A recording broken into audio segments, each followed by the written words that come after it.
Hey everybody, it's Cindy Bishop with Cindy Bishop Worldwide, and today we have the famous Lou.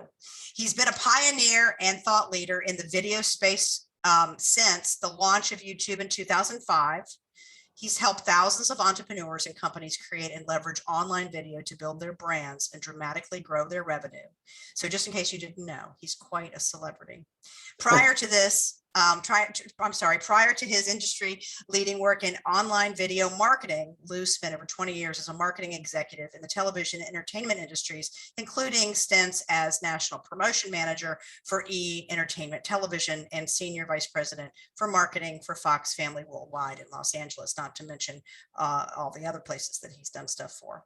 Lou is a very popular speaker, author, and ghostwriter of 6 business books. He's also the author of Video Marketing Rules, How to Win in a World Gone Video. And you can learn more about Lou at his site, which is loubortone.com. So loubortone.com. And I also sent this about us to all of you so you would have it. The slides were just too big to process, so you won't be getting those. But with no further ado, Lou, take it away. Thank you, Cindy, and thank you so much for having me. I really appreciate it. We appreciate it more. I'm not that famous, but I might be infamous. I'm not really sure. So I wanted to share some sort of higher level video stuff with you, as well as some kind of nuts and bolts and different tools that I use. Feel free to stop me if you don't understand something, or if you have a question, or you can put things in the chat and I'll keep an eye on that. And otherwise I'll just run through here. And if you don't mind, I'll use this PDF to share, because otherwise I won't see the chat and all the questions and stuff like that. So if we're ready to go, we'll get into this. It's really about using video to grow and scale your business. And I have a lot of real estate clients. I'm not sure why, but I think that you folks understand more than some businesses how important it is to use video in your business. Particularly in the last 18 months when we've been having to social distance and do things remotely and things like that. As Cindy mentioned, I wrote a book called Video Marketing Rules, among other things. But what I really want to talk about today is that this is for folks like you, entrepreneurs, small business owners, to really try to explain how to make video more simple and streamlined, because for most people, they see video as a chore and a task and as something that's not that fun to do. And I really want to make it less, dreadful, and more like, okay, great, I know exactly what I need to do. I can crank these out because and you understand what you have to do, and that you can keep it simple and just take basically the shortest route to a finished video. So there's a couple things that I wanted to go over, a couple of sort of keys to video. And I oftentimes talk about taking a video first attitude. And again, you can do in-person networking, you can do outreach, you can do sales calls, you can do social media, you can do articles, emails, but I often tell my clients to really try to approach it from a video first perspective, because video is really the primary way that we can connect and engage right now, especially in light of the pandemic. And the other thing that's great about video is that it's ripe for leveraging and repurposing. You can really sort of be many places at once. It's also the single most engaging tool to connect with your audience, or as I like to say, it's the next best thing to being in person.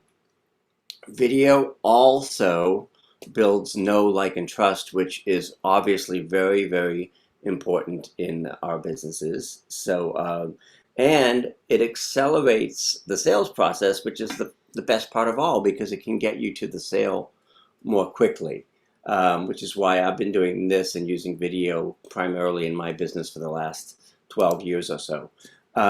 Just to kind of drive home the point that video is must-have marketing. In 2020, the infamous year of the pandemic, 96% of consumers increased their online video consumption, which perhaps is no surprise because we kind of had to. But 9 out of 10 viewers said that they wanted to see even more videos from brands and businesses. And this year, the average person is predicted to spend 100 minutes a day watching online videos. And anyone who's gone onto Facebook or YouTube or LinkedIn to watch videos knows how easy it is to go down those rabbit holes, and suddenly, it's an hour later. The great thing about video is that viewers retain 95% of a message when they see it, rather than just 10% when they read it. So it really is a great way to kind of break through the noise. We're all getting pounded with messages over and over again, and video is really a great way to stand out. This is sort of obvious, but Forbes says that digital video consumption has seen a huge increase amid the pandemic. The other thing that I find really interesting, having come from the television business and having sort of grown up in that world, is that 6 out of 10 people now prefer online video platforms to live TV. I have 23-year-old twins who are out working in the world finally, and out of college and things like that. But I'm always amazed at the way they see media and entertainment. They don't see it as TV or internet. They just see a screen, and they don't care what screen it's on. So if I say, hey, did you see that Saturday Night Live skit last Saturday? Like, I can see it anytime on YouTube. I don't have to be there at 11:30 on Saturday night. So it really has come a long, long way from the TV business. And maybe not surprisingly, YouTube showed the most significant growth of any social media app during the pandemic. So 81% of adults are using YouTube. It's where pretty much everyone's clients and viewers are, regardless of age. The fastest growing demographic on YouTube is actually 55 plus, which I was really shocked about, but it's really become very, very mainstream. So there are a few keys to having what I call a video first strategy. And I'm just going to highlight a couple of these. One is that videos have gotten more personalized. Another is that LinkedIn has really become a force in video, online video. Video to consumer is what I like to call it, B2C instead of B2B. Empathy marketing has become more important, and obviously in the last year and a half, just about everything's gone virtual. So I'll only touch on a couple of these, and the first one is that personalization in video has become really, really important. 63% of consumers say that they're annoyed with generic advertising blasts, but 80% say they're more likely to do business with a company if it offers a personalized experience. And in a moment, I'm going to talk about video email and personalized video and how you can use that to really engage your prospects and clients. So LinkedIn has also become a big force in video as well. And LinkedIn users are now 20% more likely to share a video post and a text post. And if both video and text are on LinkedIn, 59% of senior executives prefer to watch the video. So that's a platform that I think sometimes gets sloppy seconds, but it's really, really powerful when it comes to video. So if you are doing videos, if you are making videos, it's totally fine to put them not just on YouTube, but also on LinkedIn. Obviously, a lot of things have gone virtual, not just Zoom. We've really had to pivot to virtual events, maybe virtual showings, virtual networking. So all of that stuff has really been accelerated by the pandemic. It was already going in that direction, but now even more so. Another key that I like to talk about is that it's important to pick your platforms. And when I say platform, I mean both the style of your video and where you're posting it. So a style may be on camera, like this, or it may be screencast, where obviously I'm sharing slides. It could be live videos, it could be animated videos. There are a lot of ways to come at it. And video platforms are really where you post your videos. So places like YouTube or Vimeo, Facebook, LinkedIn, Instagram, etc.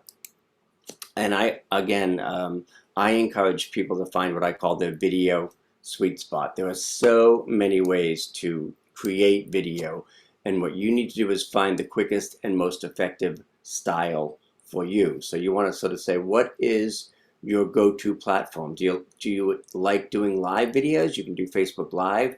Do you prefer to do off-camera videos like this, where you're really sharing slides or images? And again, don't get locked into a single format. You really can experiment with different kinds of videos until you find the one that works best for you.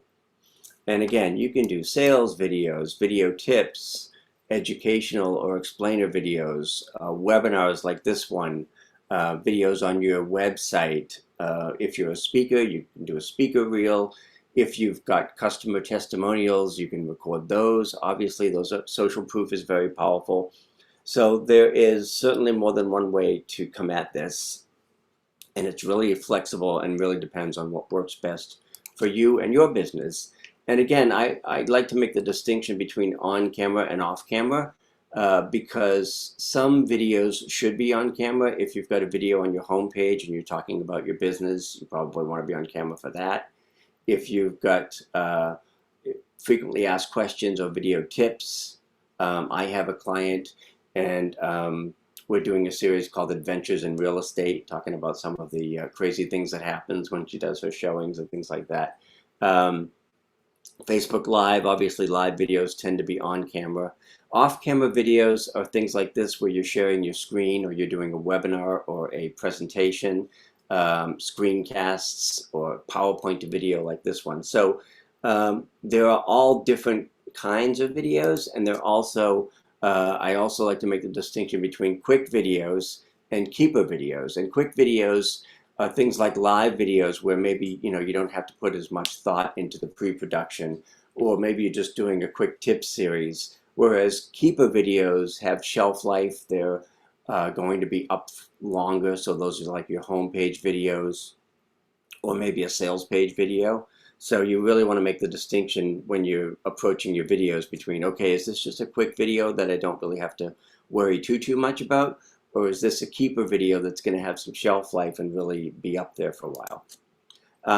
I also talk about using the Seinfeld system, probably my favorite show of all time. And what a lot of folks don't remember is that the show has been off the air since 1998. So there hasn't been a new episode of Seinfeld in 23 years, but the show is still everywhere. It's in syndication, it's streaming, it's doing reruns, it's on 3 stations at the same time sometimes. So like Seinfeld, you can and should rerun your videos, repurpose your videos. I know you guys say location, location, location, but when it comes to video content, it's repurpose, repurpose, repurpose.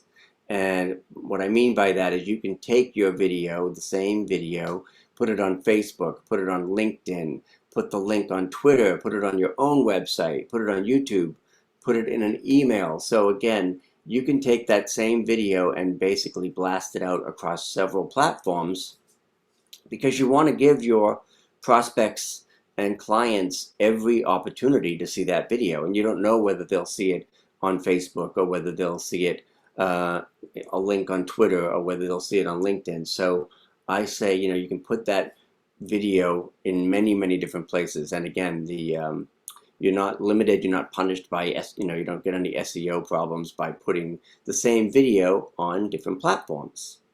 Another thing that's important for video is to really try to find the tools that work best for you.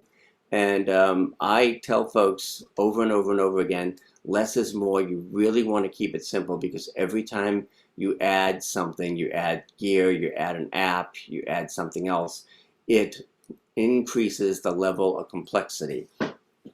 So I've been doing this a while. I have a green screen. This is a fake background. But if you do things like green screen, it is going to make it a little bit more difficult. So find the fastest path between you and a finished video. And as I say all the time, done is better than perfect in most cases. So you really want to try to simplify and streamline the process and not overthink it too much. Speaking of gear, folks often will ask me about the equipment that I use and the equipment that I recommend. I'm on a Mac, so I'm using my camera that's embedded in the Mac, but if you don't have a camera embedded in your computer or laptop, you can use a Logitech webcam. Those are really popular and very affordable and very effective. I use a blue Snowball. Blue is the brand name, and Snowball is the style. or a Blue Yeti microphone. I have a Blue Yeti microphone. It's a USB mic that plugs into the back of the computer. If you are mobile, if you're at a location or a property and you want to do a video, you can use a lavalier microphone, and the Rode SmartLav Plus is the one that I recommend. It'll connect right to your iPhone or Android. There's also a much lower budget version of that called the Audio-Technica ATR33. And I'll find a way if you want. I'm going to see if there's a way to get these slides. Maybe if I take some of the graphics out and make it smaller, I'll see if I can find a way to get some of these to you. If you're doing podcasting, again, I don't know if many folks are doing that at this point, but if you really want to get a higher end microphone, there's a Sennheiser ME2 lavalier mic, and mostly podcasters are using that. Specifically, this is the webcam that I recommend. You can find it on Amazon for 50 bucks. It's the Logitech HD Pro. My dogs are trying to break into my office, but I locked them out. So this is the microphone that I use. It's a Blue Yeti Nano microphone. Again, it plugs right into the back of a computer. It's a USB microphone. If you decide that you need lighting, if I look up, you can see the reflection. I've got two of these LED lights facing me, and that's usually more than adequate light to do a video. These are also pretty affordable, and I like them because they don't take up a lot of room and they don't get hot. So these are the lights that I recommend.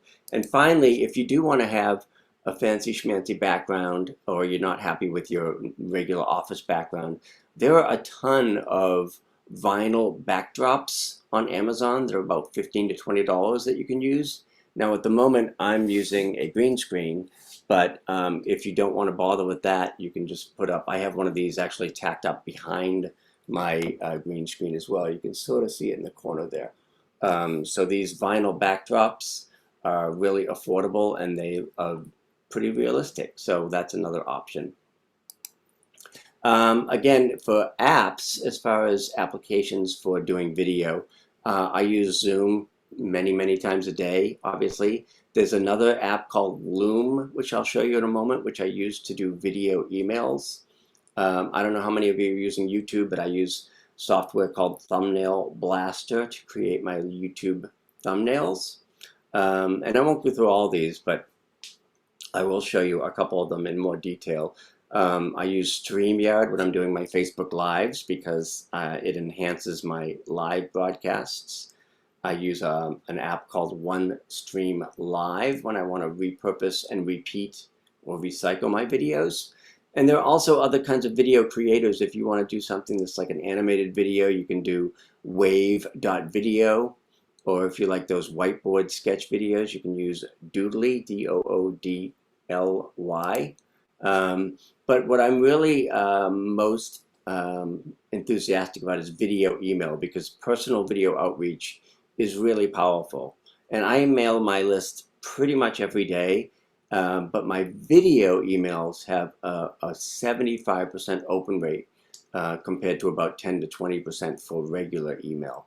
So video personalization is a really hot trend right now, and it really does pay to personalize and customize your video outreach with video email. Personalized videos are actually 35% more likely to retain viewers compared to non-personalized videos. So again, if I was going to send a video email, I would send something maybe directly to Cindy and say, hey Cindy, it's Lou, I just wanted to check in about this presentation we're doing. Again, much more compelling and memorable than just a text video. And there are a lot of really affordable video email tools. The one that you may be most familiar with is called Loom, loom.com. It's about, I think it's either $5 or $8 a month, and you can share your screen and you can show yourself on your screen. Vidyard is another one that's free, a free video outreach tool. Dub.com is a little bit more expensive, but it has a few more bells and whistles. And sendspark.com is another one that I use, which is really great because it has, you can include calls to action right within your video email. And that one is also very similar to Warm Welcome. So Loom, you guys have probably seen this. you can go right onto a screen. So if I go on my YouTube channel and I pull up Loom, I'm going to appear there in the little inset. And the thing I like most about Loom is that you can actually put a call to action in the video. So you could have people click over to a property page or to whatever you want them to see. You can basically direct your viewer where you want them to go. So loom.com is a great way to do video outreach. Vidyard is another one that I use at vidyard.com. And again, you can record your screen or you can just record yourself on camera. I tend to use these more one-on-one than one-to-many, just because they're more effective that way.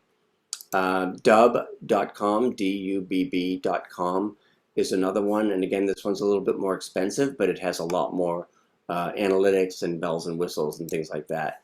But the ones that I've been using most often that I like the best are SendSpark and Warm Welcome. And SendSpark, again, you know, I think it's $12 a month, and really great way to send videos and video messages to your folks. The thing I like about SendSpark, as you can see here, that you can brand it and you can include a call to action. So if I send something, if I send this to a prospect or a client, you can see on the left here, I can say that the button says get on my schedule and the link goes directly to my calendar. So it's a great way to really reach people who may be a little bit more difficult to reach or get their attention because they see this when they get their email and they say, oh, this isn't just the usual, you know, boring email. It's a video email. And the other thing that's kind of cool about this is you can actually request videos or testimonials from your prospects or clients. So they don't have to download any special software. You basically just use SendSpark to send them a request.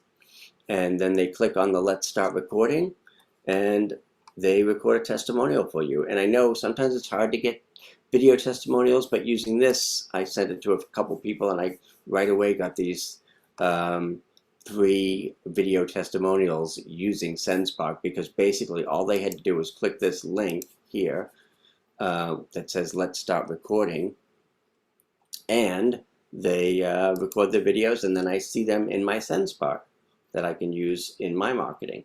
Warm Welcome is another one that's very similar to SendSpark.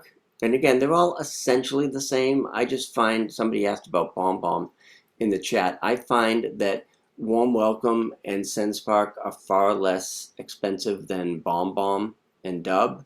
And again, you can see here where I get my 75% open rate on this email. So you can see who's opened it, who's read it. The other nice thing about this one, Warm Welcome, is that you can really kind of create video conversations, and it's a lot more personal and engaging than just a regular email. So I send an email to my client, she sends a video back to me, and we can really kind of have a conversation that way.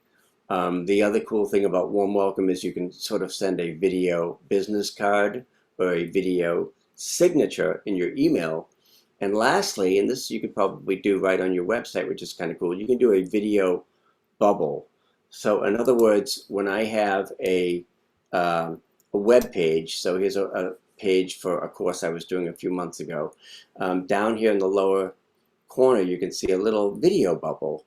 And when people click on that video bubble, my video pops up and I can give them a special message about what's on that page, or you know, just an update like, hey, we've only got 3 spots left or something like that. And they can respond in either video, audio, or text. So again, it really creates that conversation, it really creates that engagement, and it helps you make a bigger impression upon the person that you're trying to reach. So again, we looked at Loom, Vidyard, Dubb.com. SendSpark is $12 a month. Warm Welcome is $8 a month. I have used BombBomb in the past, but I found it to be a little bit too expensive. So I'd rather use the ones that are a little more affordable. And again, they're very flexible and you can use them for all different kinds of things. We can't really talk about video without talking about YouTube. So I talk about taming the YouTube beast, and it really has become a must for small businesses. The good news about YouTube is that a little YouTube improvement can go a long way. I work with a lot of clients who tell me, oh, my channel is languishing. I haven't done a video there for 2 years. Um, and it doesn't take too much to sort of ramp up your YouTube presence. But the main thing you have to remember is there's a lot of so-called gurus out there telling you, oh, here's how to game the system and here's how to trick the algorithm. And I really encourage you to create videos for audiences and not algorithms. Really try to reach people and don't try to game the system. The other thing that you have to remember is that YouTube is a social network like Facebook and LinkedIn. So it's important to treat it that way. And consistency is key. So I encourage my clients to upload videos every week. And oftentimes I have them batch record. So maybe they do 4 videos at a time. And that way they've got 4 weeks of content. You know, more than that if you really like YouTube and if you like doing video, but once a week is a good place to start. And take a step back and also say, well, what's my strategy here for YouTube? Do I just want to try to show this property to more people, or do I want to try to get more subscribers, or do I want to try to build a brand? So you really want to sort of reverse engineer from your goals backwards. And also remember that YouTube is not sort of an overnight thing. It's really more of a marathon than a sprint. There are 50 million content creators making videos on YouTube, and 5 billion YouTube videos are watched every day, which is crazy. The average YouTube viewing session is 40 minutes, so once you get folks on YouTube, they may stay with you for a while. And as I mentioned earlier, 60% now prefer video platforms over television. And one of the things, again, having come from the TV business, that I find interesting is that YouTube is now the streaming leader. So we often hear about Hulu and Netflix and all these streaming services, but YouTube is actually getting the most views in terms of streaming. And the other thing that's kind of cool is that YouTube reaches people that television does not. So YouTube reaches 91% of light TV viewers and 86% of cord cutters, and those are folks who have kind of given up cable to move over to streaming services. And YouTube also reaches more 18 to 49-year-olds in an average week than all of the cable TV networks combined. So it's a great way to reach people. It's a great platform. In fact, when John Krasinski did his, so I think it was called Some Good News program on YouTube, he got 17 million views of his first episode. Now compare that to The Tonight Show or something where a late night TV show gets about 2 to 3 million viewers per episode. He's on YouTube, he gets 17 million. And the great thing about that is he's doing it from his house. Now, I wouldn't really call this low production value, but low production value has become much more acceptable, or at least shooting videos from your home or your office, because so many of us have had to do that.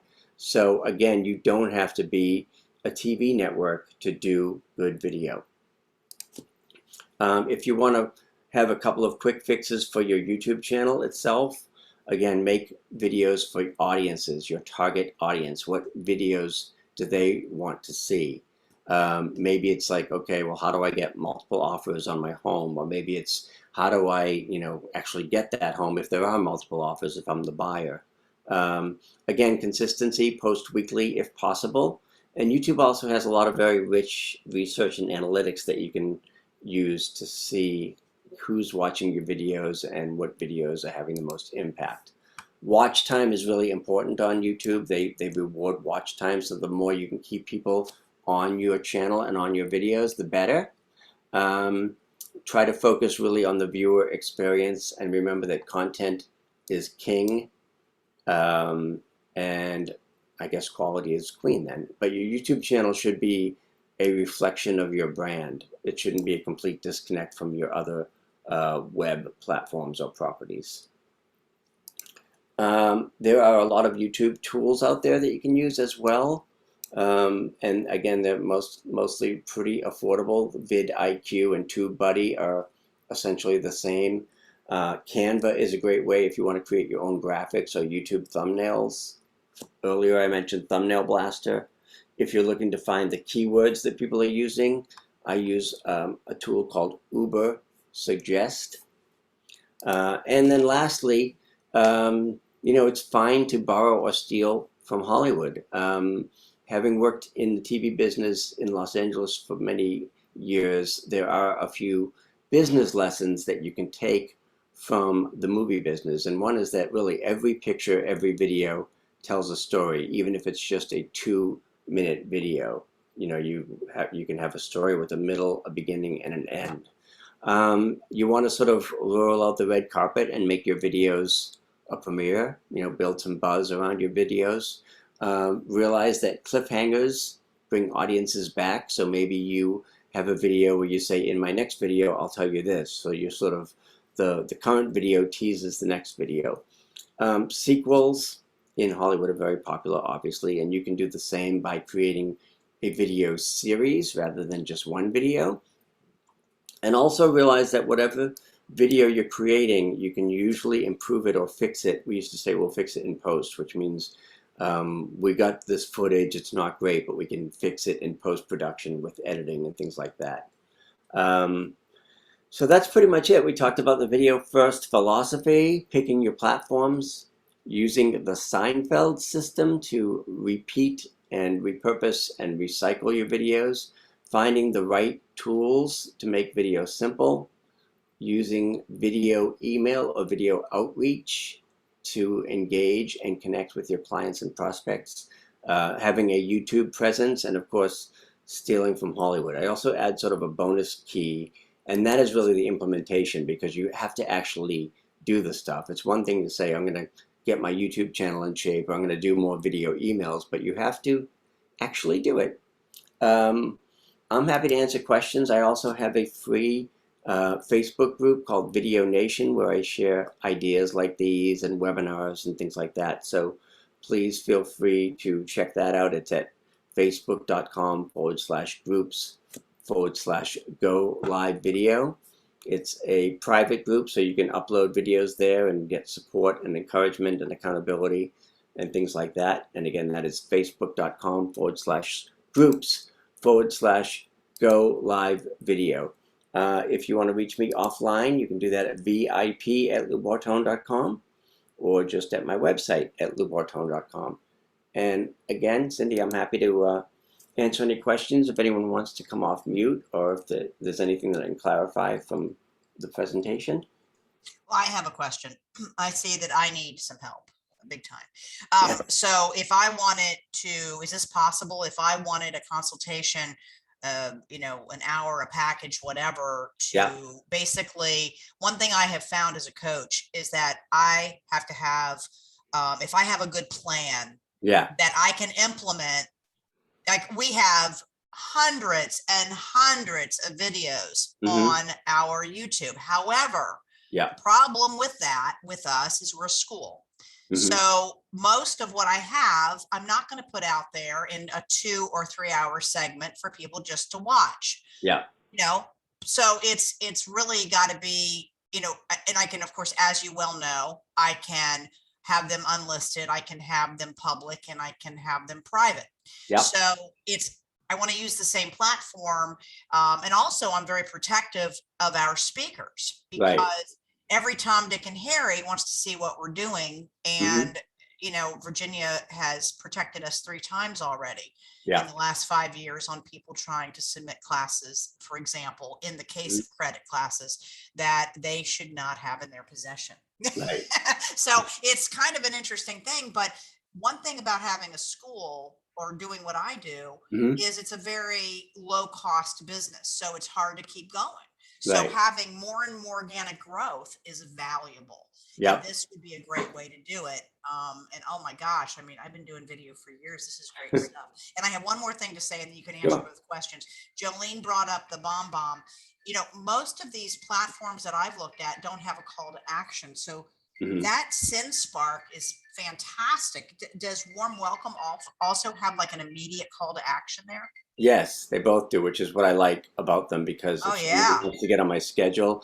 I always say, people don't want to do any more work or have any extra clicks. It's like the fewest, online at least, the fewest clicks possible. if I can just hit that button and get on my schedule, then that's easy.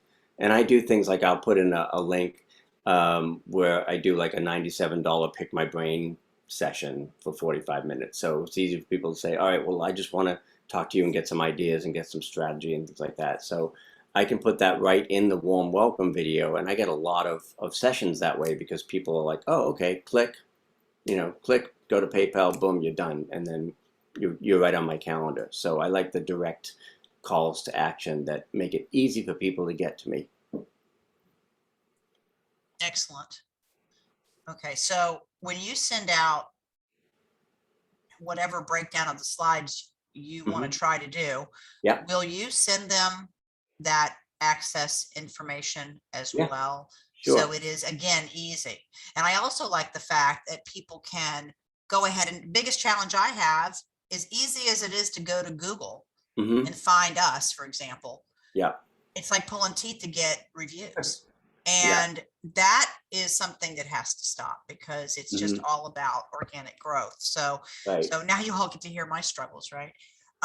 But it's not that dissimilar than when I was in real estate, so selling every day. So does anybody have any questions? Now's your time to ask questions and get feedback if you want it.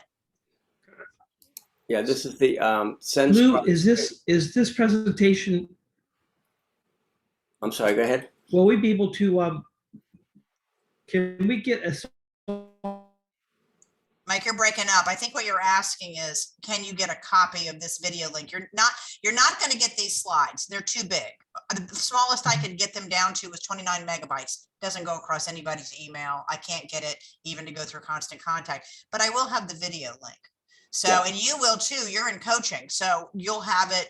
I will put it on the membership site since it's closed and it's not accessible to everybody. So I don't have to have it out there. But for those of you that attended today, absolutely, you'll get it because Lou gave me that okay. Yep. And the SendSpark thing, when you mentioned getting testimonials and feedback, I've found that this is again an easy way. If you say to somebody, hey, will you make me a video testimonial? Like, oh my God, what do I got to do? I got to get my phone. I got to figure out what to say. But if you make it incredibly easy for them and send them something like this through SendSpark, where it's like, okay, I don't have to download anything. All I have to do is click, let's start recording. And, again, I get, these are a couple of my clients. I get the video back from them, which I can then edit. And, they're a minute, 39 seconds. It doesn't have to be long. So I just send the request video link to them and they can send me a video right back, which is what I like about that SendSpark tool. I really like it. Plus it's very affordable. BombBomb, I forget how much that is. Jolene would know, I think. I don't know how much it is, but but this is very, very useful, because quite frankly, guys, whether you have a website, whether you do video, if you don't have a call to action, how do you know what success you're having? I mean, you've got to have follow through on everything. If you look at Susan McKinney's site that I did with my WordPress coach for her, because she's in coaching, at Susan, movetovirginia.com. It's movetovirginia.com. You'll see all kinds of call to actions and valuable things people get in exchange for their data.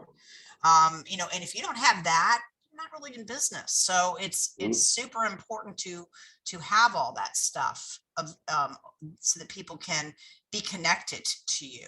Yeah, that's a really good point, Cindy, because oftentimes people say, well, I'm doing video, but nothing's really happening. And I say every video has to have a call to action. What do you want the viewer to do next? Do you want them to go to your site? Do you want them to set up an appointment? Do you want them to get on your calendar? So you really have to take the viewer by the hand and tell them what to do next. Yeah, otherwise they do nothing. Right. Like, what are all you guys going to do after this? Right. If it was me, the next email I write is going to be to Lou going, Lou, let's get you on the schedule. Maybe we need to break down some of these how-tos on, on some of these things. And let's also set up whatever I need to do to get myself going. So that's exactly what I'm going to do next. I already know what I'm going to do. He didn't have to suggest it. Because I know how important this is. And I try to do like free calls to action as well. So it's not a huge commitment. Like, okay, well, the sort of entry level version of my world is okay. You can get in the Facebook group. It's free. It's a way to have access to me and kind of start the conversation. And then later on down the road, if you're in my Facebook group, I might put a class. I'm doing a class. I'll post that on the Facebook group so that people will know where to find it. Yeah, because I researched for a lot of video people. I needed somebody in what we do. I needed somebody that could provide good value and knew what they were doing, and ran across a lot of people. But Lou, there's a reason why we connected. So I really felt that this was the best thing, and also easy to digest. Remember, I always say that. That's why I created that membership site. Easy to digest and implement, because if it's not, you're not going to do it. Yep.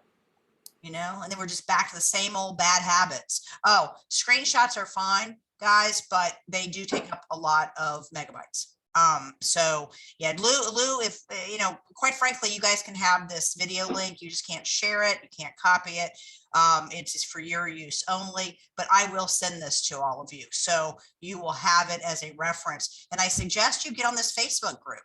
So it's facebook.com/groups/go live video. Okay. So, yep. And then I think I can put files in there too. So I may just put this whole PDF into the Facebook group for people who may want to see it there. Oh yeah. I mean, that would be great. So anybody have any questions? You just overwhelmed and tired? So how many people are going to sign up for the Facebook group? It's not hard. It's free. I am. Good.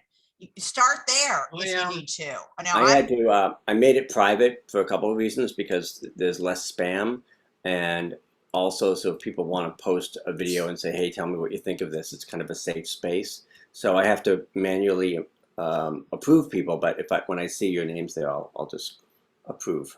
Excellent. Sherry Young and Nico Saris he already signed up, and Sherry is signing up right now. So hopefully all of you will take heed and get involved with that. And also, if I were all of you, depending on what you're doing, regardless of where you are, how are they going to be able to sign up for that 45-minute foundational? I'll put the link in the Facebook group. Okay, good. So they can get it there. Yeah. Excellent. Yeah, Okay. that's just a pick my brain session, or you can email me at vip@loubartone.com. Right. Got it. Anybody have any questions? Because we are all done. Cool. All right. Cool. So Anybody, hopefully somebody got I love something out of working with this. realtors, and agents and folks like that. I've got several of those folks that I do, fancy schmancy videos for and stuff like that. So happy to help if you need anything. Thanks, Lou. All right. We'll talk to you later. Thanks a lot. And we'll Thank let you. all of you all know when we have something next time. Okay. Bye-bye. Thank you. Bye. Thanks.